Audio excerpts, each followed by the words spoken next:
All right, I believe we are live now. Hello, everyone. Good afternoon from the traditional territories of the Musqueam, Squamish, and Tsleil-Waututh nations. My name is Jennifer West. I am a settler located on unceded and ancestral territory, which is now known as Vancouver. Indigenous groups across Turtle Island have been discussing music since time immemorial, and we honor that. I am the artistic director of a concert series here in Vancouver called News West Concerts. And over the pandemic, we've started a podcast where we get to talk to very interesting people. And today, our guest is across the pond. It only took about 1 minute to fly. And it is none other than conductor Paul McCreesh. Welcome to our podcast, sir. How are you doing today? I'm doing very well. It's great to be with you all. Thank you so much. We'd like to start with a round of spontaneous, rapid-fire fun questions that are kind of meant to surprise our guest, but don't worry. What is your surprise me, I think, as well, aren't they? That's right. What is your favorite post-concert meal?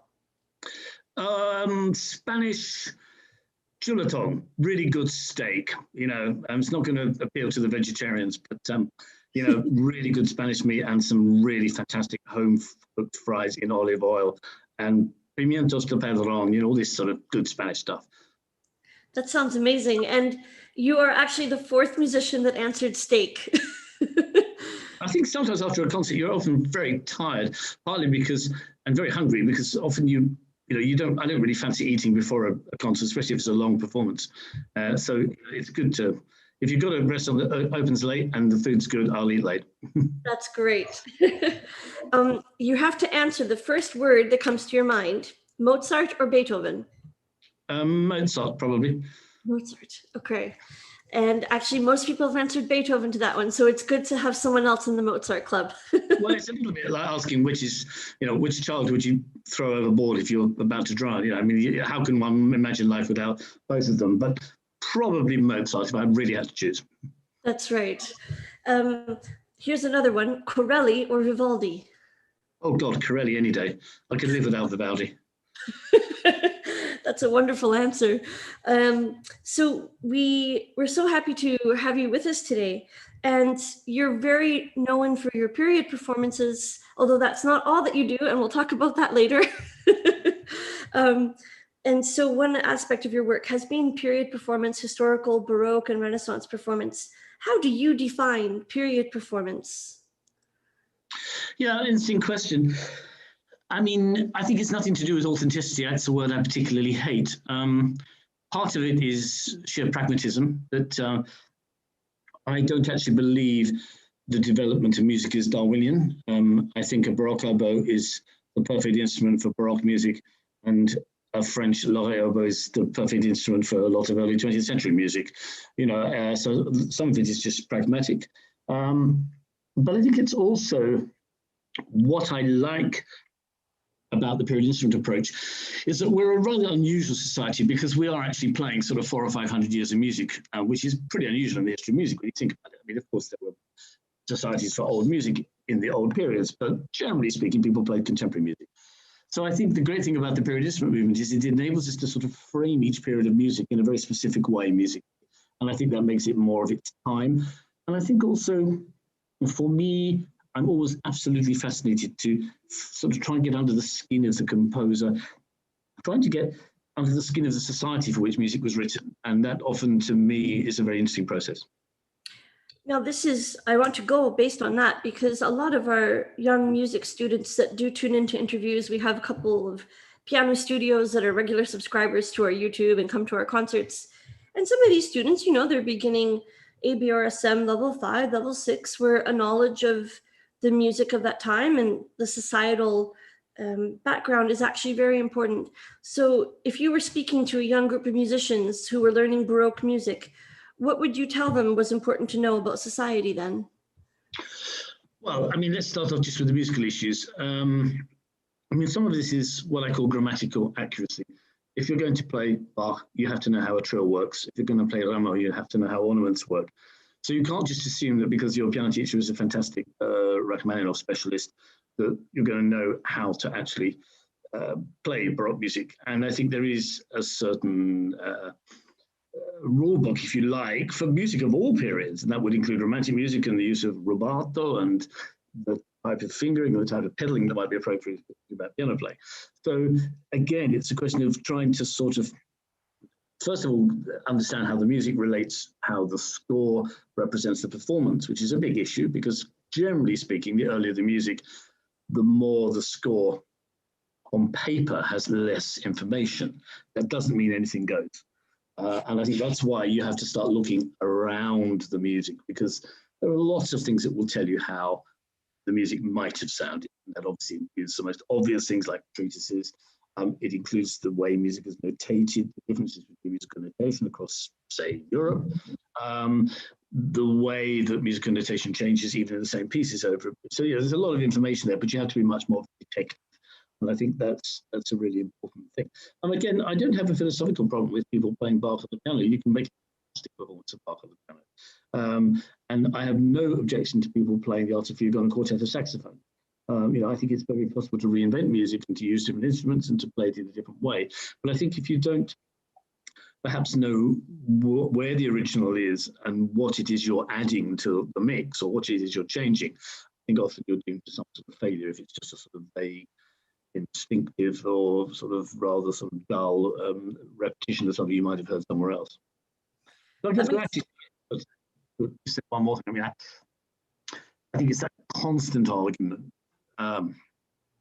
that all musicians have. They all say, especially conductors in hallowed tones, "Oh, but I'm a mere servant of the music."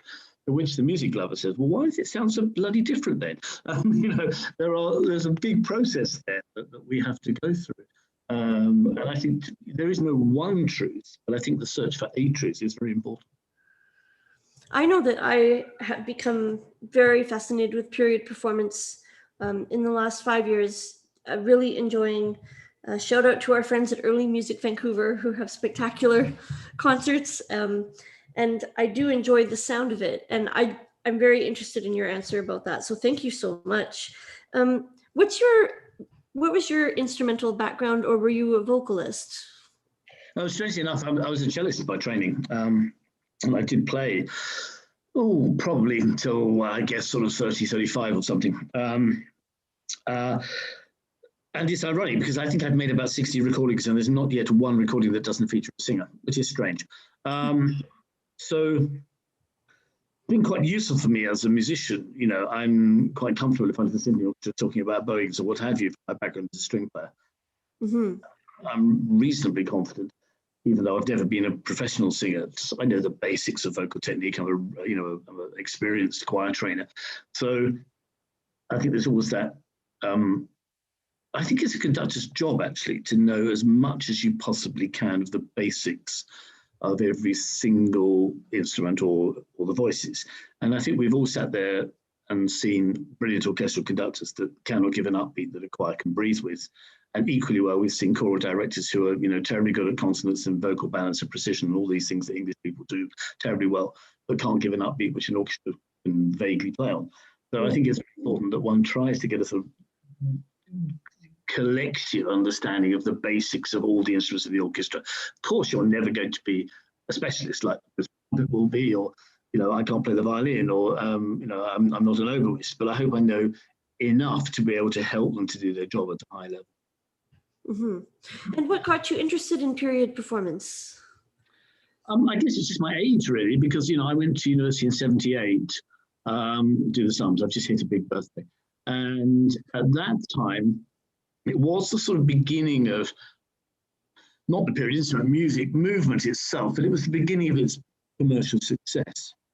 So in that period of, say 1976 to sort of 86, there was a tremendous growth of interest, both in very early music with Monroe and all those people, they're a little bit early, probably mid-70s.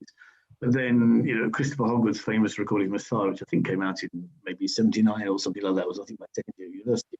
And suddenly, music, which I'd often thought was rather boring, because, heavyweight baroque music can be really, really boring, suddenly sort of leapt off the page in a way which was really quite exciting. And I wanted to be part of that. And I think I instinctively enjoyed the challenge of marrying musicianship with scholarship, which has always been something at the heart of what I do. I mean, I've always regarded myself primarily as a musician. I'm a generalist. I'm not even a specialist.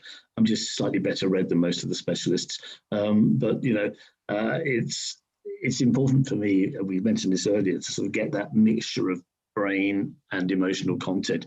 And I think, as somebody who then went on to be, one of the leaders of the sort of slightly second generation of early musicians, it was sort of good in a way, because we didn't have to be quite so evangelical, and we could begin to be a little bit more musical. And that's not to be rude to my senior colleagues, but we could be a little bit less hair shirt, we could be a little bit less Ayatollah, and be a little bit more expressive. And I found that as being quite interesting. And then I think, actually, the movement has probably gone far too far the other way.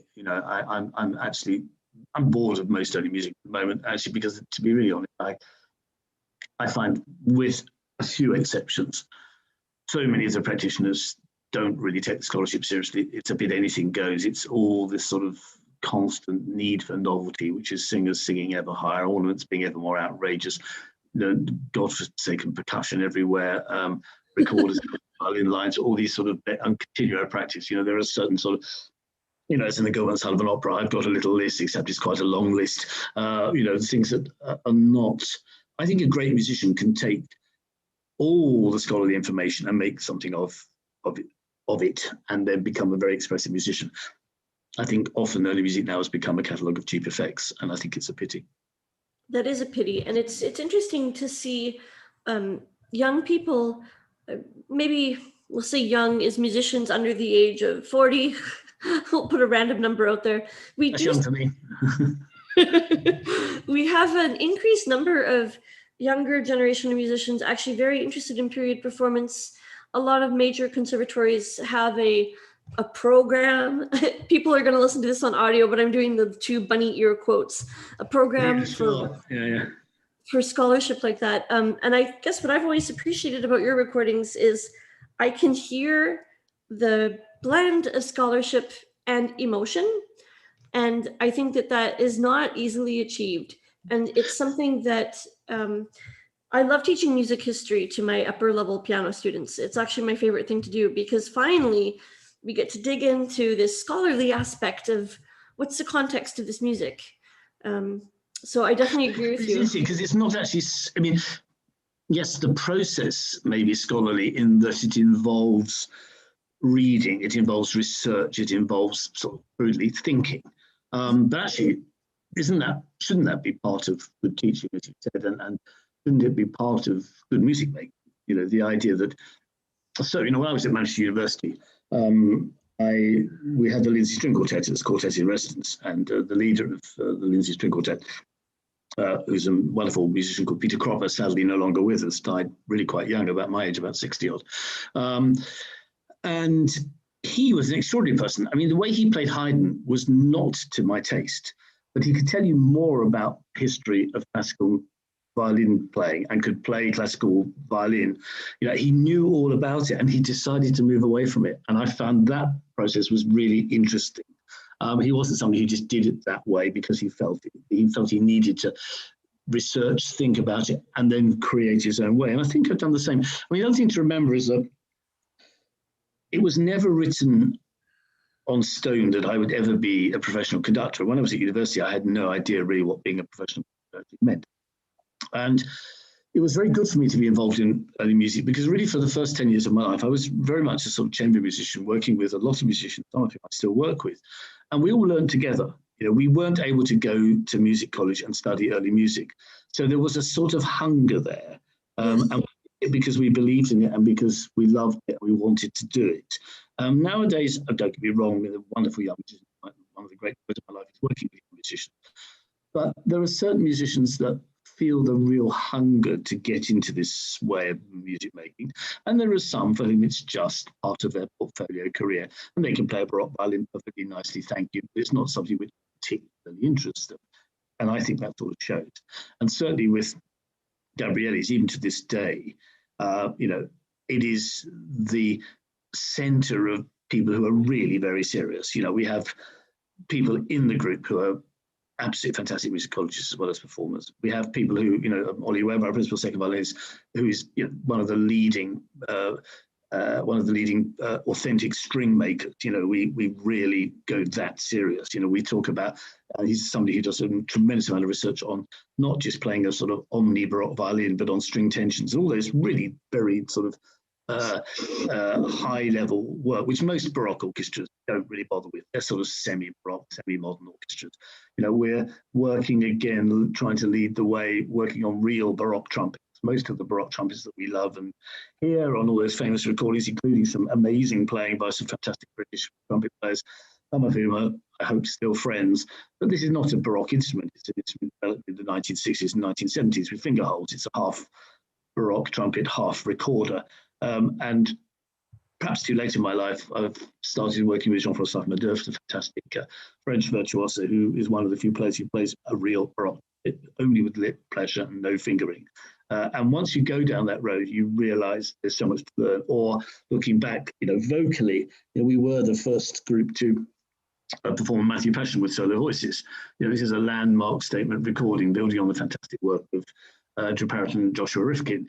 You know, so we are a group that really takes that side of it very, very seriously. You know, not in a hair shirt way. I mean, we're sort of quite fun. You know, we get drunk in the pub sometimes. Don't tell anybody.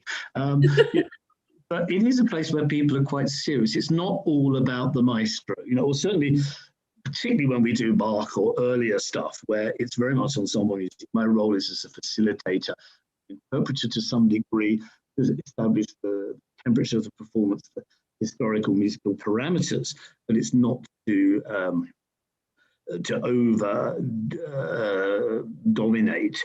And I can do that, I think, because, you know, not uniquely, but I'm one of the few sort of people who came up through the Baroque world. And I've had a very enjoyable and reasonably successful career as a mainstream symphony orchestra for 25 years now. So I know what real conducting is. And it's just a different thing. And it's great to conduct a war requiem. It's great to do the great romantic symphonies. I love doing particularly English repertoire, Elgar, all this sort of stuff. I know that role as a real conductor in front of the symphony orchestra is so different than that discrete role that you have to play in Baroque music. And to be honest, my only regret in life is that I was never really a good enough keyboard player to actually direct from the harpsichord, which is really, or to be honest with you, also perhaps a little bit too lazy to bother to practice enough. I was never particularly interested in keyboard playing. You know, I could play reasonably well as a student, but not at a high professional level. Now, I'm sure I could have worked myself to the degree where I could have probably stood in front of an orchestra and played adequately in continuo. But I didn't really want to be adequate. And I also didn't want to feel I was always catching up with players in my orchestra who were much better than I was. So I sort of always fought shy of doing that. And sort of even in coronavirus, COVID, you know, I sort of thought, is this my calling to spend 18 months practicing 8 hours a day and seeing if I could get that keyboard playing up to decent standard? But it took me about a day to think, no, I don't want to do this with my life. I'm just past. I'm just past. Well, we'll have to let Richard Egar conduct from the harpsichord then. Yeah, absolutely. And there, you know, there are some really good people out there who can do that job very well, and not just Richard, but many others as well. Or you know, you think of somebody like Trevor Pinnock, which I hope I'm not speaking out of turn when I say, you know, he was a fantastic director in front of the harpsichord. Mm-hmm. But I don't know him well enough to have had this conversation, but I suspect he might even agree himself. As a conductor, he never got that same sort of energy across the orchestra, or at least I never felt that way. Maybe I'm wrong. Trevor, I'm speaking out of turn. I'll buy you a beer. But, you know, so it is a very different role. And I think one should really admire it. It's true. I want to talk about, we've talked about kind of the historical context of Baroque music. And I was recently listening to a podcast where they talked about how the medieval towns would have sounded, literally the soundscape, church bells, town criers. And I'm wondering, what do you think the choirs would have sounded like in the time of Bach and Handel? It's not something that my ear can perceive. What were they like? Yeah, really interesting question. So, I mean, I think the most, just to bring it, just before I answer your question, I mean, I think the most interesting thing about the Renaissance or the Baroque period would be that music was sort of ubiquitous in the sense that probably on every street corner there was a bagpipe player or whatever, but it wasn't this sort of hideous, I think it might be hideous, use of music every moment of the day. When you go shopping, God forbid, when you go to a restaurant, music was always there, even if it was on the street for a function. It wasn't just background, and I think that is the most awful thing about our current world, and the hardest thing we have to fight as musicians. That line in the Bible. I'm not a religious person, but that it's whichever psalm it is says, they have ears but they hear not, and that is our that is our contemporary world.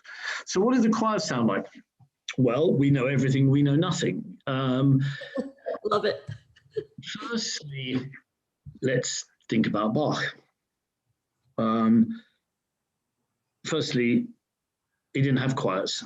We sort of know that. There are a few people who are still desperately trying to tell you that we did have choirs in the Baroque period, but the reality of the evidence is such that throughout the 17th and early 18th century, the German school, choral performance as we know it was very unusual.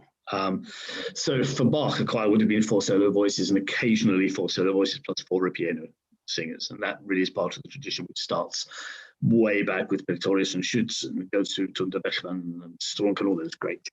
So it's part of that constant tradition. Mm-hmm. The English tradition is different, certainly in Handel, where choruses did exist and we know numbers, so that's helpful. They became more or less, Handel's choruses in the oratorios were essentially cathedral choirs, and also with solo voices who would join, but so reasonably small groups of singers with boys on the top line as a general rule. Slightly different in one or two other countries. What did Bach's singers sound like? Well, there's a school of thought, characterized by one or two of my senior colleagues, and one comes into mind, no names, which would have you believe that Bach was this great romantic genius, struggling valiantly and heroically with this terrible backwater of Leipzig with hideously awful choir boys whose voices were breaking every 5 minutes. I think it's complete nonsense.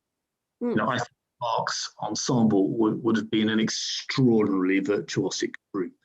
And I think you have to remember, for example, even the boys that he worked with, when I say boys, I mean, even his broken tenor bass voices were generally very young men of early 20s at most.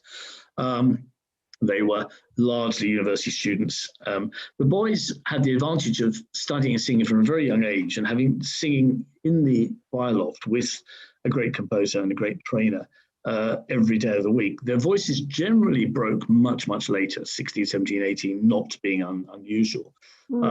So, they had a maturity of physicality which enabled them to sing. They understood not just the musical style, but the importance of words, rhetoric, all those things that we never study anymore. So I think they were generally, most of the time, pretty good. Now, that's not to say there weren't difficulties. Bach had to provide music for 4 separate churches. St. Thomas and St. Nicholas's Church had the concertists, the 4 main singers, usually alternate weeks, and I suspect they were generally pretty good. The next church, whose name I can't remember, we know of, they sang basically a simple motet and 4-part chorales. So that was a much lower standard. And then the last church, which I think was the University Church of St. Peter's, they had, basically, he said the singers are really good enough to sing a very, very simple chorale. So there was a sort of graduation there. But I think the best singers are very, very good. And then when you to slightly broaden it, when you look at Handel, I think we can really tell from the music and the description of the music that the solo singers there were traditionally very brilliant opera-trained singers. And we have a lot of treatises, a lot of information of how singers were treated. We have a lot of descriptions of how famous singers sung. And I don't think the human voices changed massively in 300 or 400 years, which is a relatively short time in human development. So I think we can be fairly confident that the best of our current crop of Handelian opera singers would sing roughly in the same way as Handel's would. I think there were certain differences. I think a much more power of the word. I think the rhetoric of performance was much more important. I think there were probably more rigidly observed protocols of ornamentation, of gesture, certainly. So it was both extremely passionate, but also slightly more controlled. And I think probably that made it actually more passionate. Certainly the theatrical performances were much more staid than we would expect today, you know, where there's a sort of constant frenetic desire of the director, of course, which is an ahistorical concept, to create visual stimulation. So I think that would have been different. And I think the power of that would be such that a little change of texture would speak much more pertinently. As with Bach singers, you know, I think they knew every word of the Bible. So when an evangelist stressed something, or when a chorale is sung with a different set of words, I think a lot of the congregation would have understood very much the meaning behind that. Just one other thing to say. It's very clear that Leipzig was the very sort of epicenter of this particularly strong form of pietistic Lutheranism in the 18th century. It was not an East German cultural backwater. It was actually the crucible of invention, not just for Bach, but for a whole series of religious poets. And I think it was in that environment Bach absolutely flourished. And I think, you know, the way these audiences would have appreciated this, you know, the cantata or the Passion was the musical equivalent of the sermon, and the cantata would have been half an hour long, and the sermon would have been at least an hour. So, you know, they were very heavyweight, serious Christians who could sort of understand a lot. And there was also quite clearly a societal structure that sort of certain people went to certain churches, and certain sort of lower class peasant type people went to other sorts of churches. So I think, again, that's quite interesting. But one other thing to say about Leipzig, to bring this back to what the original question.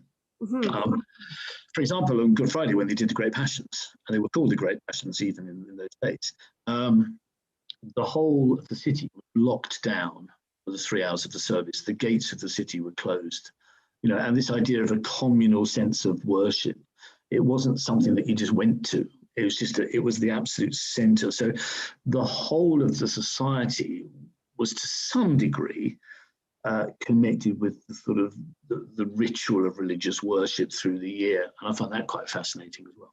That is very interesting. And, you know, this has brought up a question that I kind of return to as a music educator. I grew up Lutheran and remain a practicing Christian today. And it's very interesting when I get students from China or Taiwan or Hong Kong, particularly mainland China, where they haven't been introduced to the basics of the Christian faith. And then they are ready for a certain level of piano exam, which has a co-requisite history exam. And this history exam expects them to understand the parts of the Mass. Yeah. So I have to go back and I have to explain, well, a Mass was on Sunday, and you have to give like a little Easter kind of explanation about like what does communion celebrate? So my question for you is, for people who, how do I phrase this? How can people who are not members or practicing the Christian faith, how do they understand Bach or sacred music from that time? How is it understood? Because in my context, I think there are two things to say here. That whether one actually possesses religious belief and faith for this discussion is actually irrelevant, because the point of the matter is that for any understanding of the majority of Western culture, you have to presuppose some basic knowledge of religion. Religion is the single most important historical factor which is in the development of every society. And it's not in any sense to suggest a superiority of Christianity, because every religion has its beauty and has its personal commitments or lack of, or whatever. There's no hierarchy of religious belief, and that's for everybody to find their own way. But if you're looking at almost all Western music, there is a religious connection. And even in the Romantic period, when we're not speaking against religion. It's from a basis of being anti-religious. It's very, very hard to think of any composer who didn't write in some form of religious form. And even the ones that professed atheism somehow needed to work through Christian rituals even more than the rest. So I think it is very, very difficult. If I were to try and get to the heart of classical Chinese music, I would find it very, very difficult without a real understanding of the history of Chinese culture and how it connects. And I think the danger, and I want to be very, very careful here, because I'm not in any sense being racist or saying that people who are not Western or not of the Christian background cannot interpret Western music, because that's obviously nonsense. There are fantastic people from the East and from all over the world who can play music beautifully. But I think there is an added need to go through that process of cultural assimilation, as there is for all of us. And possibly, you might even argue the other way around, that we take the religious side as Westerners perhaps too much for granted. One of the things I find really difficult is standing in front of a group of people and performing even an iconic, piece, repertoire piece like the Matthew Passion. And I'm really, even when I'm working sometimes with really great singers who know Baroque music and I'm sometimes interested how much misunderstanding there is, because people put religion in a box. And of course, the difference between Lutheranism and Catholicism over 300 or 400 years is absolutely vast. And it changes even within churches. And it was never uniform, even on one particular moment in one particular town. Thank God, there were always differences of opinion.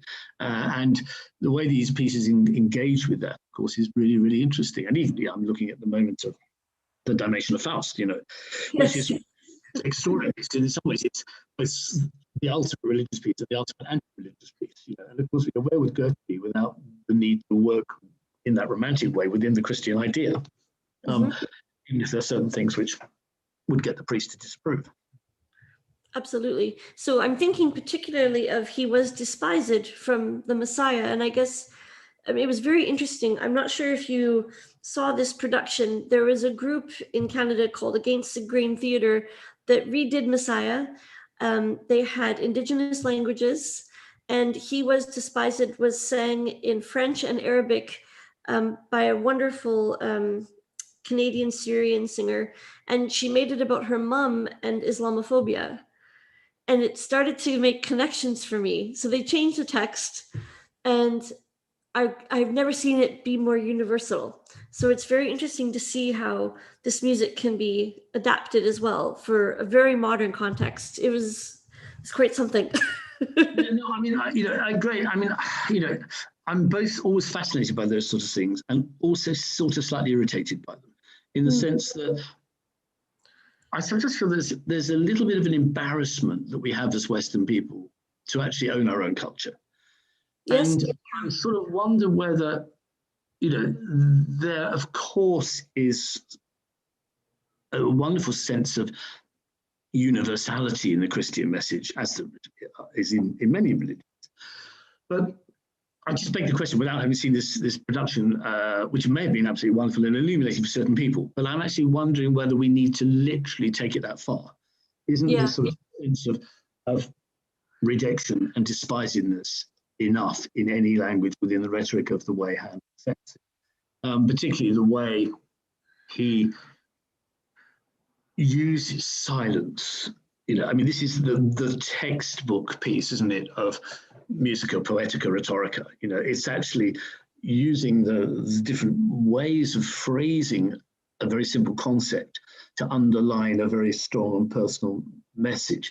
And of course, I always forget whether it was Mrs. Delaney or Mrs. Silver who sang that first performance. It was one of the two of them, and they were both actresses. And I think it was Mrs. Delaney. And again, don't write in if I've got my singers wrong, but whichever singer it was, I think it was Charles Burney said her voice was paltry, but her powers of delivery would move every man to tears.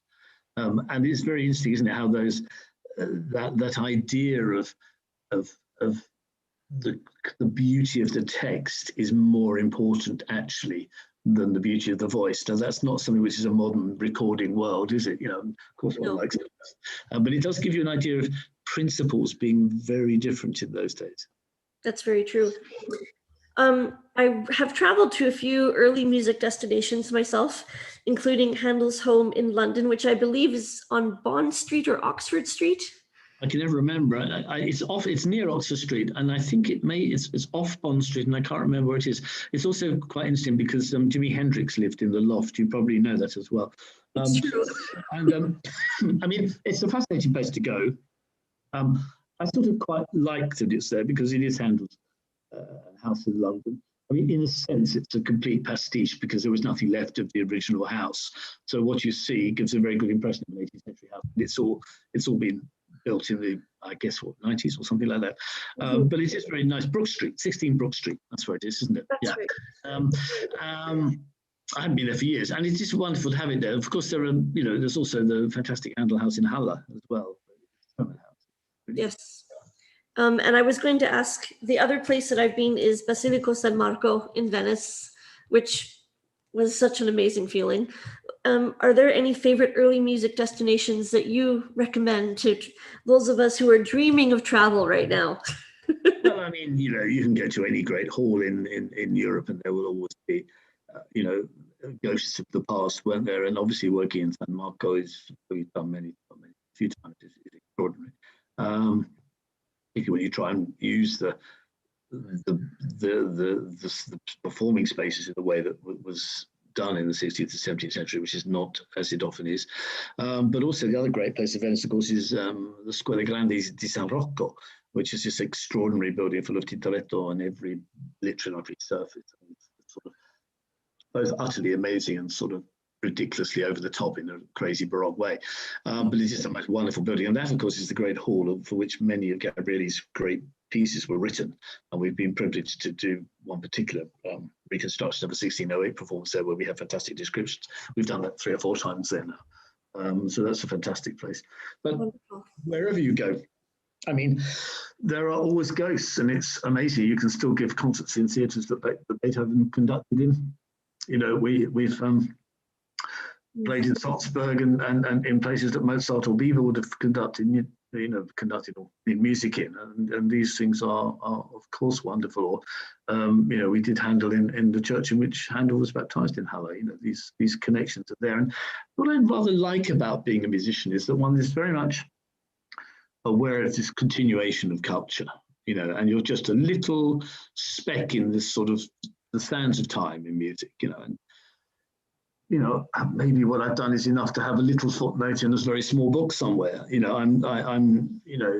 think I'm a very good and instinctive musician, but I don't have the tiniest fraction of a percentage of the talent of a Britten or a Bach or a Handel or a Fauré or whatever. And however great you may be as an interpretive artist, it's composers who are absolutely in the pantheon in a different way. It's true.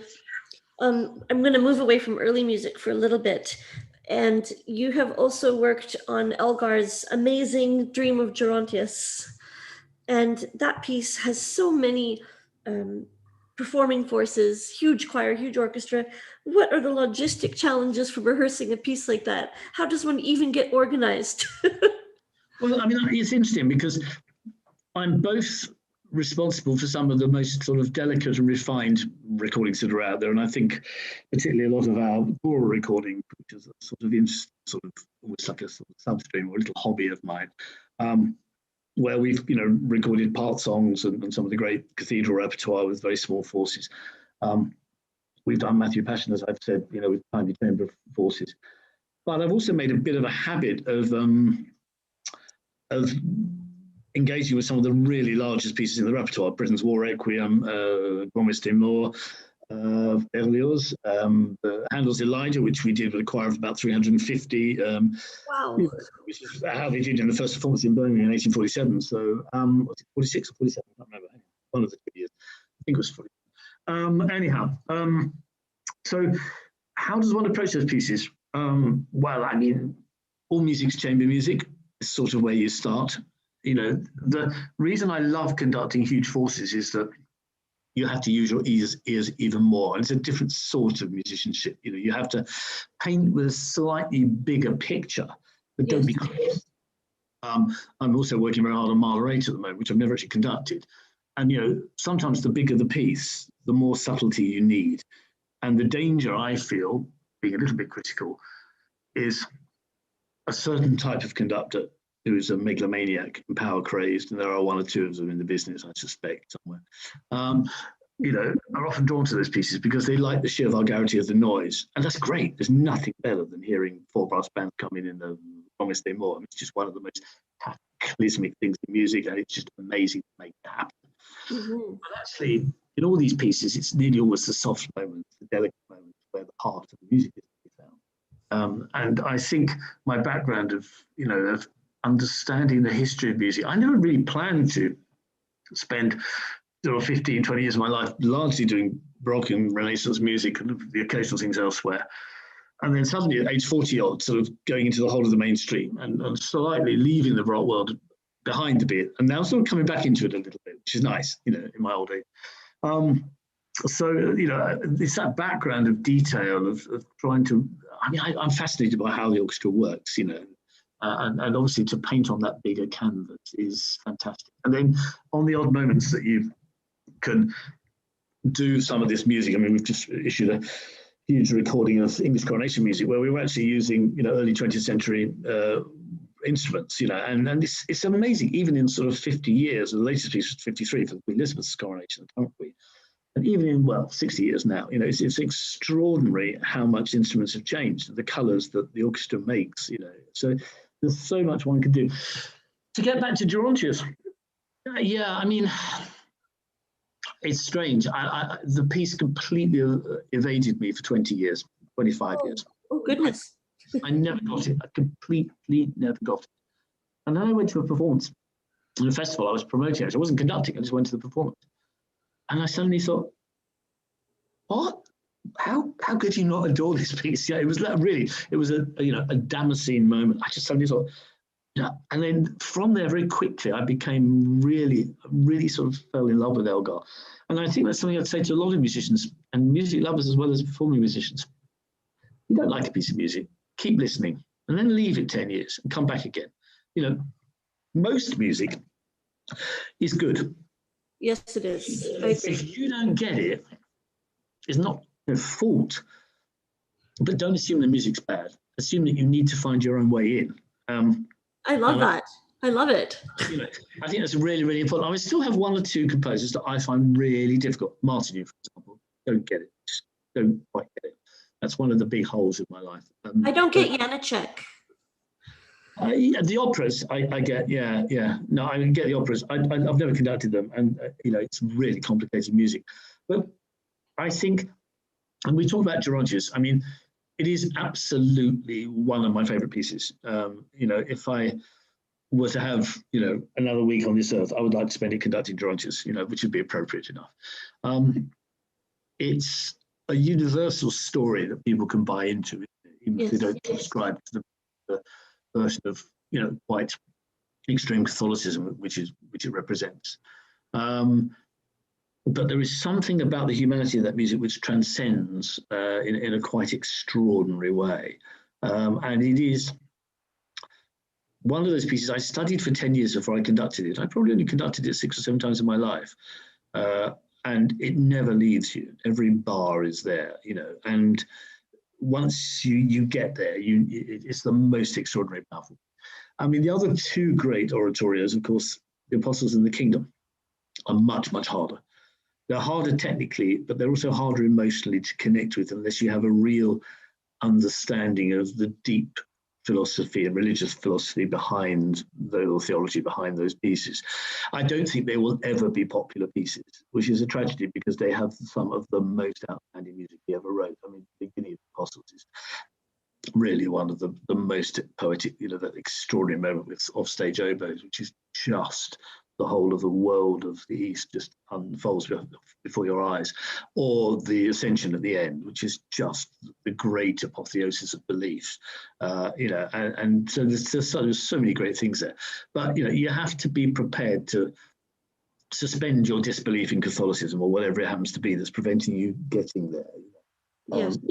But they're wonderful. And also, I just love the complexity. I mean, the way Elgar uses the orchestra is absolutely extraordinary. I mean, it's sort of Straussian, but it's, I think, to be even better than Strauss. And what is also extraordinary with Elgar's use of the orchestra is that he was almost entirely self-taught. The way he does things, the way he divides the orchestra, the way he writes for strings is just absolutely extraordinary. Yes. So, and the way he writes for chorus, I mean, it's just quite wonderful. Those choruses in Gerontius and indeed in the other oratorios are just a complete gift, really worth working on. Sounds great. I'm going to conclude our interview with 2 questions about music education. It's one of our big focuses here at our concert series. And as I was doing my research for our chat, you've collaborated with youth choirs and youth orchestras. So how has this been central to your work as a conductor? And not every conductor makes time for this. So first of all, thank you for doing that. Well, you don't have to thank me. I mean, I do it absolutely because I passionately believe in it. And I mean, on one level, it's always great to hear a great conductor talk about the importance of music education. On the other hand, sometimes I get a little bit tired of people talking the talk and not walking the walk, And I think not every conductor has the skills of working with young people. And to be honest with you, without bragging, I'm really good with young people, but it's not something I ever had to work on. It's something which I feel so passionately, and that's why young people connect with me very quickly. Even though I'm a balding bastard, as I say. It's terrible language on your podcast. I can connect very, very easily. I've never really lost the inner teenager in me, for better and for worse sometimes. And I can be absolutely frighteningly demanding. But it's always done with real respect and real love. And I think if we really respect young people, we actually should push them incredibly hard because they're capable of doing it. No young person wants to hear, you're doing quite well considering you're young. They want to do the real thing. So we don't have an education project. We actually ask young singers from various choirs in the UK, youth choirs, many of them from actually quite difficult social areas, to come and sing with us on stage. And we work them ridiculously hard. We do courses sometimes, and we begin the week with them being completely incredulous about what the hell is this about. You can see it in some of their eyes. And by the end of the week, they've grown about 3 foot. It's actually one of the most beautiful things to see, not just their gaining of skills, but to see their personal confidence often just go in leaps and bounds. And I just feel, for me, it's the work of which I'm most proud because, I love music and, I want to have I've been privileged to work with some of the greatest orchestras in the world. It's great. It doesn't matter whether it's, I don't know, Leipzig Gewandhaus or the Sydney Symphony, or I was working in Montreal recently with a fantastic orchestra there. I work all over the world with some really great orchestras, and I'm privileged and honoured to do that. But somehow there's a sort of, what I love about kids is they don't really know or care whether you're famous or not. They actually want to know whether you can actually get what they need out of a process. Absolutely. And that I sort of like. And, if you can get a group of young people really working with you, it's the most fantastic experience. It doesn't always work. There are odd moments where I'm thinking, I'm about to lose them. They've had enough of me. Which is why chorus directors to come think, hey, go on, you can do a bit of work. But I think it's really fantastic what we do. And I think we've shown, I guess it's probably the same in Canada, it's the same in every country, isn't it? But music, if we're not careful, becomes a very middle-class pursuit. And I don't think any of us want it to be that way, but inevitably, if you need to have instruments and you need to pay for tuition and you need to have parents who are prepared to keep the child going when they don't want to practice the violin, it becomes a very middle-class pursuit. And it's wonderful when people without that background somehow still manage to find their music. But it's not an accident why, when I look at most of my choirs in the UK, most of them are private school kids. And I find that really a bit sad, not because they're not nice people or good singers, but because I'm thinking that's 7% of our educated population in the UK. What's happened to the other 93%?